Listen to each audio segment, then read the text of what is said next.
Former Texas Tech and Texas men's basketball coach Chris Beard basically said, you can take this job and you can shove it, because I'm only here to do some shoving.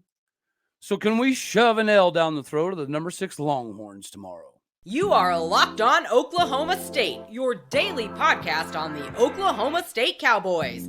Part of the Locked On Podcast Network, your team every day.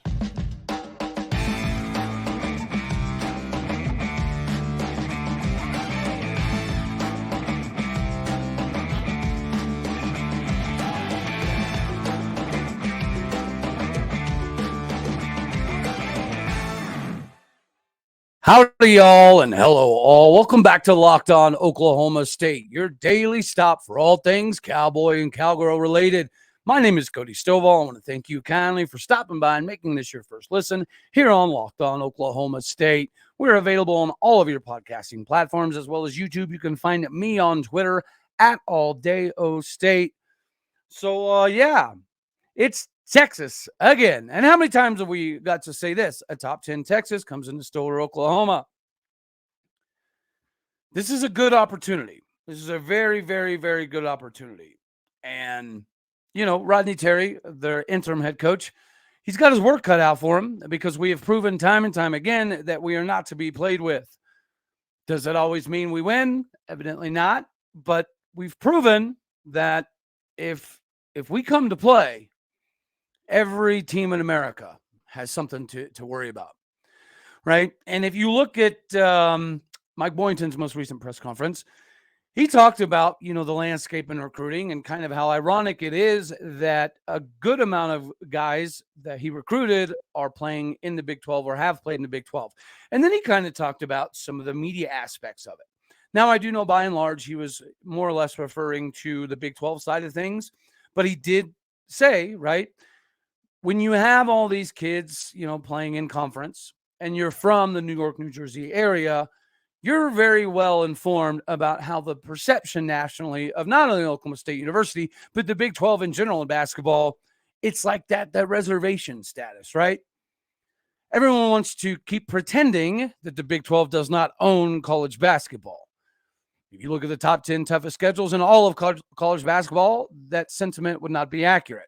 So Mike Boynton kind of talked about how we here in Big 12 country and obviously Oklahoma State University, we don't get the national coverage. We don't get the exposure that a lot of these places get, not only conferences, but schools. So we are constantly fighting a little bit of an uphill battle, which is partially why when people that don't know what they're talking about try to say that the Big 12 is a fledgling conference, it's because of the media types that are out on the coast, both coasts, West Coast, East Coast. The West Coast media is obviously going to shine pump the Pac-12 in their immediate area, understandably so. Pac-12 used to be pretty good at basketball. It is what it is. Things have changed. They're still pretty good, but they're not the Big 12. And then if you go out east, obviously you've got ESPN right there in Connecticut.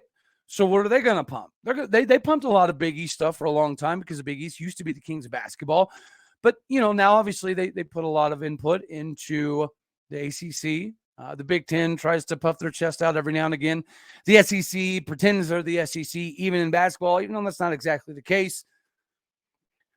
So we need to do our part, which is precisely what we are doing here, right? Our objective is to get Oklahoma State on a national level as much as possible, as big as possible, as quickly as possible would be nice. But nonetheless, we're here to get all of the Oklahoma State information out there. And part of that is obviously back in the Big 12. The Big 12 is the best. There's no question about it, right? It's one of those things everybody knows, but they want to pretend they don't know. And just like if you were to pretend that you weren't aware that Bet Online is where you probably need to go to get all of your betting needs. BetOnline.net is the place you get all of your fix, your news, your stats, your analysis. So do yourself a favor, go to betonline.net and see what they can help you with. We have the talent to do a lot of things here. We've proven it time and time again. I'm hoping and praying and hoping that this crowd is indicative. It being 11 a.m. is not the ideal tip-off. I completely understand that. But it's a Saturday, and we've had nothing but bad news for the most part recently in Cowboy football. So as we've already kind of pointed out, there's not a better time nor a better reason to go check out Cowboy basketball. Not even to mention the football stuff, but just we have number 6 Texas coming to town, and we're going to have some recruits in the building. And these players, just like Caleb Boone's talked about on this show, a lot of these guys came to Oklahoma State University because of the crowd, because of Boone Pickens Stadium, because of how infectious it can feel. Guys, let's face it. If you want to feel that exact same feeling, there's only a couple places in America that you can go that are comparable to what the feeling Gallagher-Iba gives you, and that's going to be the Fog, which we just played in, and we should have won. We should have beat KU in the Fog. It should have happened. And maybe Coach K Court, you go to Duke. Obviously, that's crazy. But a 13,000-plus Gallagher-Iba is equally on those two playing fields. So if you're a recruit or you're a kid in America, you want to win, absolutely, most definitely. That's what you're doing. But you also want to win in an environment that is conducive of getting more out of you than you thought you could get out of yourself, right? That's the thing is the 12th man stuff in Seattle or even the 12th man stuff down in Aggieland, A&M. The crowd factor does matter. And what better of an opportunity to showcase what we can do against the number 6 team in America. Texas is good. You know, they just lost to a very, very hot Kansas State team, dropped 103 points and lost. You know, that goes to show how good K-State is and how deep this conference is. Yet again, it is going to be the juggernaut of all of basketball. Mike Boynton talked about how there is a possibility that all 10 teams get into the tournament. Now, you know that there's going to be some politics involved somewhere along the line, and that's not going to happen. They're not going to let all 10 Big 12 teams into the dance. It's just not going to happen. Even if all 10 teams deserve to be there, even if their record, strength of schedule, RPI, all of that says that they deserve to be there, there's going to be some political, bureaucratic nonsense that happens to ensure that the Big 12 doesn't get all 10 teams in. So that means you're fighting for basically not last place because they've let 8 in. They'll probably let 9 in because they'd almost have to. Should they let 10 in? Yeah. Are they going to? Again, probably not. So you're fighting to stay out of the cellar in the Big 12. And the irony is the cellar of the Big 12 is still a tournament level team. So it's going to be a nail biter. Heck, Texas, right? They have all the talent in the world. Not that that's anything new. That's not newsworthy information. They just, they squeaked by against OU, same OU who lost to Sam Houston State, same Houston State that we controlled fairly throughout the entirety of the game, fairly well. It's just you gotta come to play. You gotta come to war in the Big 12 in basketball. And again, Rodney Terry, he's got all the talent to work with. And what's a better way maybe to increase your talent? Well, I think you guys all know where this is going. My favorite sponsor always has been, it maybe always will be, Built Bar. If you're looking for a delicious treat but want all of the benefits of the protein, right, the fat and the calories, you gotta try a Built Bar. We got through the holidays, and I know a lot of people's goals is to eat a little bit healthier. And if you're like that, then this is really the only logical option. You got to try Built. With Built, healthy is actually tasty. Seriously, they're so delicious. You'll think that they're good for you because they are. And then you'll forget that they're good for you because they taste so daggone good. With unbelievable flavors like churro, peanut butter brownie, coconut almond, they have all of the options to suit your heart's desires. And right now, you can actually swing by your nearest Walmart, go out of the pharmacy section, and grab yourself a box of Built Bars. You can pick up a 4-box with cookies and cream, double chocolate, or chocolate puff. If you're closer to a Sam's Club, you can run by there and grab a 13-bar box and hit the same flavors plus more. So do yourself a favor. Go to Built Bar right now. Use the promo code Locked On. Get yourself 15%. That is Locked On at 15 at Built Bar. So the talent side of things, it's undeniable. We all definitely remember last year watching the run that Iowa State made and how successful they were in that run. And then to see the fact that they had a transfer was extremely surprising to me, right? Tyrese Hunter was he was a dude. There's a reason he was the Big 12 Freshman of the Year. It's crazy how Iowa State built up so fast. They were so good, and then couldn't exactly keep the roster intact. I find that kind of odd, and I hate it for Iowa State that Tyrese Hunter going to Texas, because we've all been there. We all know how that goes. It is what it is. But right now, they just had somebody named to the wooden watch list, which is Marcus Carr. Marcus Carr has been all around college basketball. I went to Pitt, and then from Pitt, he transferred on out of there. And then I can't remember where his second stop was, but then he obviously comes here. And him being from Ontario, Canada, and playing at Montverde Academy, right? That in and of itself really typically tells you quite a bit about a guy. But to have successful stops at Pittsburgh, I think it was Minnesota. It is. So it's Pittsburgh and then Minnesota and then to Texas, and then to drop 2,000 points to be part of the 2,000 point club, and then to be on the wooden watch list. It's just, okay, it's good for that kid that things have kind of come around for him. But then you have somebody else like a Timmy Allen. And when you have somebody that's 6'10", 210 pounds, who was an all Pac-12 performer at Utah, comes to Texas, you're going to get a lot of the same. Dylan Disu, he's somebody we've been seeing for a little bit, right? But again, he's another one, 6'10", 225, 230. And mind you, we might have to do this without Moussa Cissa. I really, really hope not. He could practice today. I wouldn't bank on it, but he could. Imagine how difficult this task is with Moussa Cissa, and then imagine how difficult a task it is without Moussa Cissa. But if you're talking about banging down low, if we can keep the fouls at a minimum, I think somebody like a Tyreek Smith is going to suit just fine down low. Matter of fact, I think Tyreek Smith would give them a long day.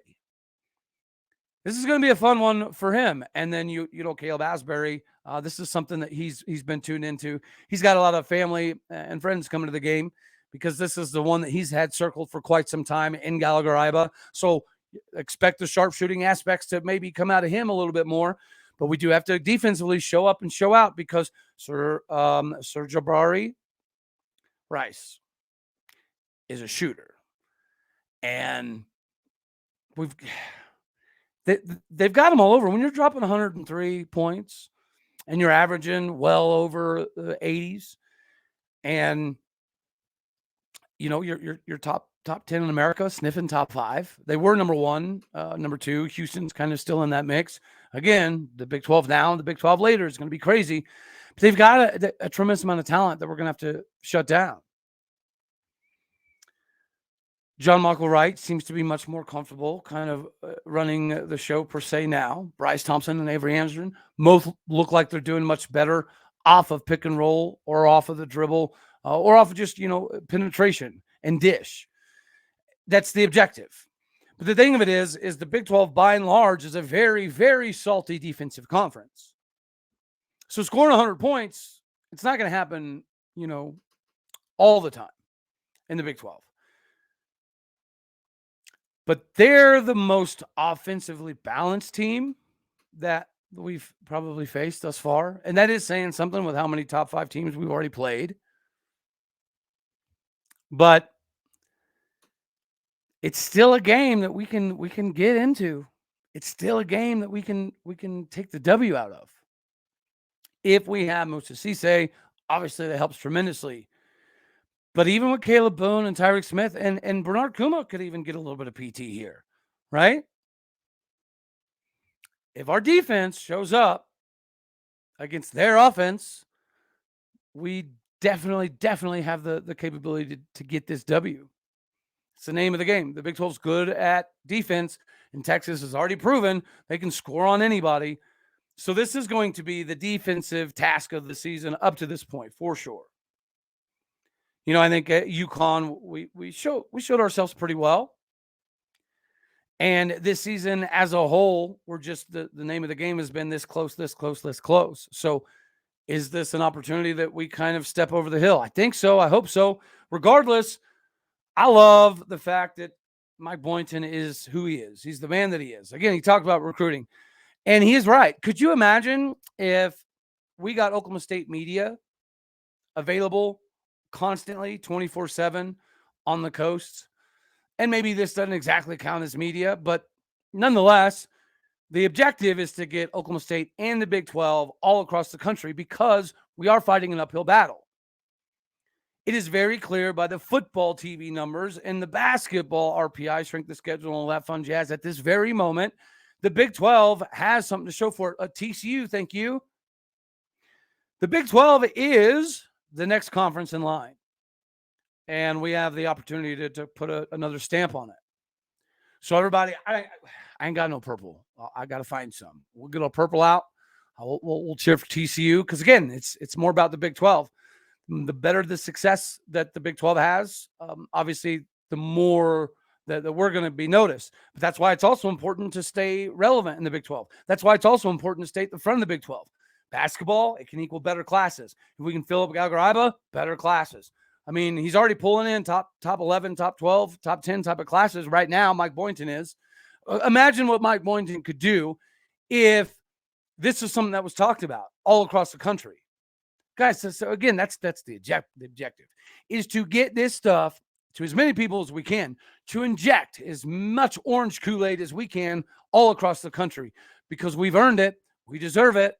And even if you want to talk about football, I know things aren't great in football, but if you want some good news, it does appear as though somebody like a Brennan Presley is more inclined right now to come back, that's big. That's really, really big. For that to be the case, that means conversations have to be happening, and they have to be good conversations. Now, is it going to be too little too late on some players? It is. Is it too little too late on some of the players that have entered the portal? No, it's not. Like, we can still reel a couple of these guys back in. We just got to make some things happen. And even if we announce publicly, like, we should make a public announcement, or even BP, if that's the case, if it is true and he really is deciding that he's leaning towards coming back, then something like that would help tremendously. You're also hearing some reports from a gentleman who put out a tweet yesterday, I think it was very accurate about Oklahoma State having a financial deal still left over with Boone Pickens. It was just tied up in some litigation. He was spot on that. I actually did not know it was still tied up. I thought it was still available to us. So when people talk about NIL and Oklahoma State not being financially competitive, I've been saying that's not true. We still have some of Boone's money. I didn't realize it was completely tied up in litigation, but that's good news, right? The Brennan Presley thing. Hopefully it's good news. And then you hear somebody, the same guy, put out information this morning that Spencer Sanders doesn't like to watch film or practice. Now, I have never heard anything negative about the film side of things whatsoever. And I found that unbelievable because somebody in the offensive staff would know that. Whether it be Coach Dunn or Coach Dickey or Coach Gundy, somebody would be aware of Spencer Sanders not doing film whatsoever. I mean, heck, the other quarterbacks would know. So I don't see that. Now, the practice thing, I mean, practice? We talking about practice? Just like Allen Iverson said, when you've done it that often, does Spencer really need a crap ton of reps? I mean, obviously he needs to be heavily involved in the game planning and the offensive side of things. But, I mean, heck, let's just pretend that if he thought he had a little bit more say, or if he thought that the offense was going to be potentially explosive, maybe he does put in a little bit more time, if that's even true. I have not heard anything about him being lacking in the film department. Again, I find that hard to believe because, I mean, you'll cover for your buddy, but some things you just can't cover for time in the film room. You cannot cover up what keys you see that tells you the difference between whether this is going to be a zone coverage or man coverage, or if they're blitzing or if they're dropping back. You know what I mean? All of those things, you need to be able to see the keys from the other team to know that that's going to be taking place. So again, you could argue that Spencer has 40 picks, so maybe he isn't the most prepared in the world. Maybe. But again, I think that's news that would be too hard to keep under wraps for this long. Again, the practice thing, can you blame the man? Would you love practice after 5 years? Would you love practice after TCU game, knowing that you're basically just going to do the same thing every game, whether it works or it doesn't work? Again, I don't think it's very viable that Spencer didn't prepare in the film room. I find it very viable, and it makes some sense that he didn't need to do all of the practice reps, especially when you're dealing with some injuries. And then let's just face it, coupled in the back of your mind, if you know that you're about to go do the same thing all the time, and you know that it might work, but it might not work. And if it doesn't work, you're not going to adjust anything. You're not going to do anything to fix it. Would you want to go to practice either? Would you want to risk hurting yourself a little bit more just to go to practice and do the same things that equal the same things, and then go the next, weekday and do it again, and then go on game day and do it again, and then wonder why you have a subpar record? I don't buy that. I don't buy that part. Some of it I could see. Some of it, there's no way. There's just, in today's age of football, you can't get by, just not taking the film session seriously. But we haven't heard any news on quarterback. We've already discussed the wide receiver issue that needs to be addressed. But clearly a conversation with Brennan Presley going in the right direction hopefully means we're in the right direction. Can we still reel some of this in? Yes, we can. We've got some stuff to save, but it's all salvageable, I guess is the correct terminology. It's more than salvageable. Guys, our talent level is still absolutely ludicrous. Who would have thought we'd have had this many problems, this level of issue, and have 12 freshmen starting at various points in the season and losing that many starters during the season, and we still win 7 games. So we won 7 games in spite of our coaches. We won 7 games in spite of the turmoil that was going around. We won 7 games in spite of the differentiation between what we should call and what we know we're going to call. I wouldn't want to practice that much either if I knew what we were going to call, and so did the defense. What's the point? It's wild to me. But we're going to shift a little bit again here yet. I think everybody should be very bought into J.C. Hoyt and women's basketball. We had our first bad performance, and then we followed it up with our first road loss in the Big 12. State of Kansas has got something figured out, y'all. They're pretty salty in women's and men's sports at the moment. That I'm not a big fan of, right? The state of Oklahoma should be far and away bigger than the state of Kansas in sports 24/7 every year.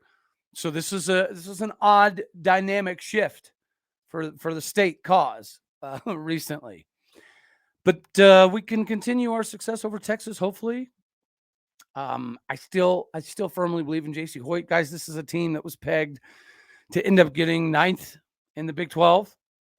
And we know how to score. Putting up points is not an issue.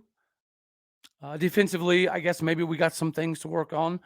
But we're in a better spot right now than we were at any point in time the last 2 years combined in women's basketball. That's just a fact. Heck, we've already won more games or as many games this year as we did all year last year. So I think things are fine there. And then we definitely got to give kudos out to wrestling. So we'll talk a little wrestling. We win the Southern Scuffle, which is traditionally a very big tournament. Guys, this has been going back and forth for a decade between Oklahoma State, Penn State, Oklahoma State, Penn State, Oklahoma State, Penn State for the most part. And, John Smith, unlike Gundy, much like Mike Boynton, is very open and very honest and very transparent on what's wrong, who's overweight, who showed up overweight, how they can fix it, if they can't fix it, the disappointments in the season, right? It's been known for a while that as a technician, John Smith is a legend, right? He's still to this day probably the most legendary wrestler of all time, other than maybe Cael Sanderson. And, the point scoring thing has changed over time. Not changed. It's adapted its game. Cael Sanderson set the world on its head, right? Because we owned wrestling. And, he found a way to get Penn State better recruiting and score points. We're not a big point scoring team. We never, ever, ever, ever have been for the most part.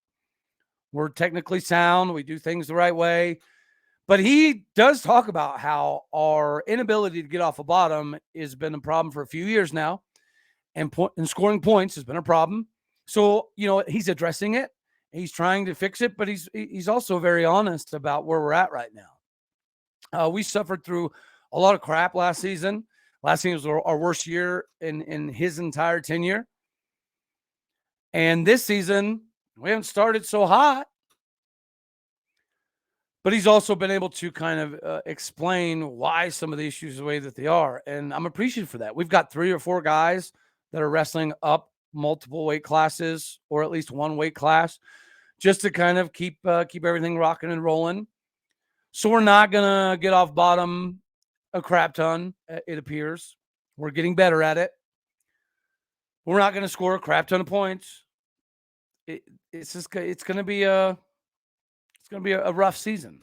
Not in a bad way per se, but I'm saying the wrestlers are going to wrestle it all up. And the scores are going to be close. We're not going to get a lot of tech falls, major decisions, pins. It's going to be a lot of decisions. And like in Bedlam, we showed that we can come back and, we can rise from the ashes. We've also completely pooped the bed, but you're seeing the improvement. And that's basically all John Smith is asking for is constant improvement. And you're seeing that. Like last year, Trevor Master Giovanni, he couldn't get off bottom. He can now. He's not great at it. He still, he still needs to work on it. You're trying to prevent giving up the riding time. But for some of the wrestling things, like to put in context, one of the other things that's kind of becoming a hot topic is the medical forfeiture. Now, John Smith's been very public with us in regards to that. He doesn't like it. He thinks that there should be a penalty system, and there should be. And for those wondering, like, okay, what does that entirely mean? I can use an example.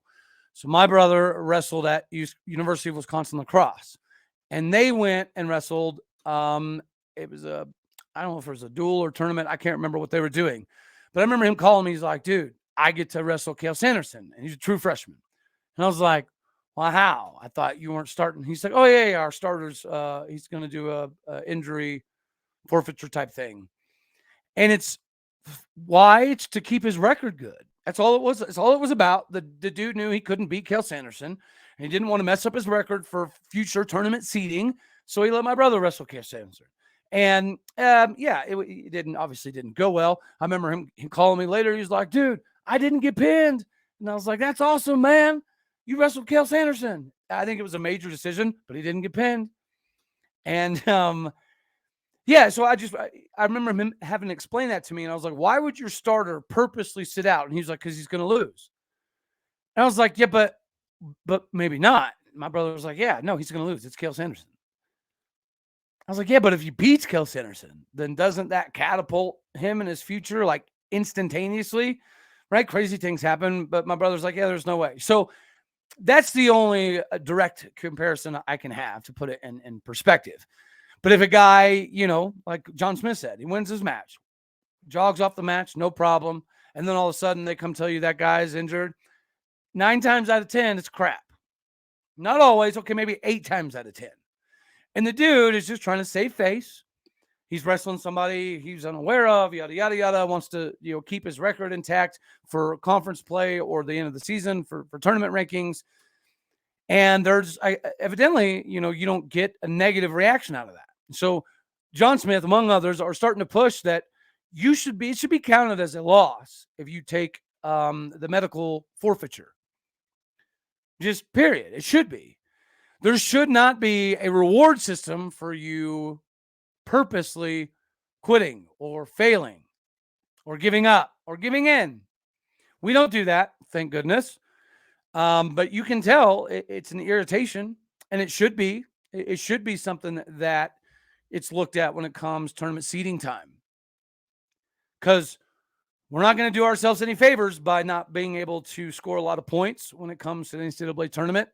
So maybe that'll be something that helps the playing field. We'll see. We'll see if the NCAA or any governing body does anything about it. It won't happen this year. But, John Smith did give a little bit of hope that maybe the committees that do the rankings will start looking more a little bit into that. Just look at how many times this guy purposely keep his record intact and skirt competition, because it's visible, and it's not going to stop unless you start taking, away from some of these dudes.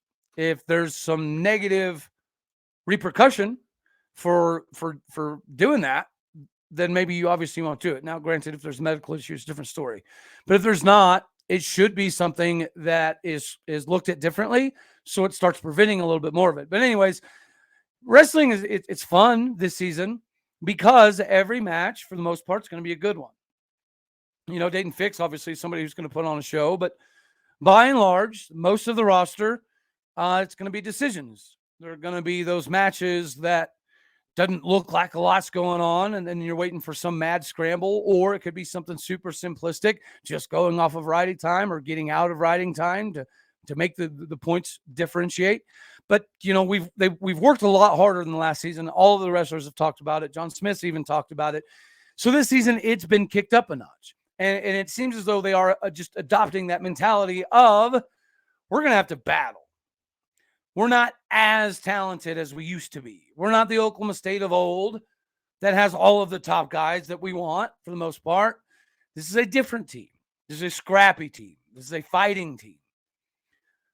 So doesn't that equal maybe we should give a little bit more support, because John Smith is recognizing the problems. He is openly discussing them. And as we prepare against Oregon State, it's against another former Cowboy with a former Cowboy son on the roster. So it's going to be pretty cool. We got Mark Munoz's son on the roster for Oregon State, which is Chris Pendleton, a bunch of former Cowboys. So it'll be orange and black matchup, OSU matchup with former OSU wrestlers, ironically enough. So the storylines are pretty cool for this one.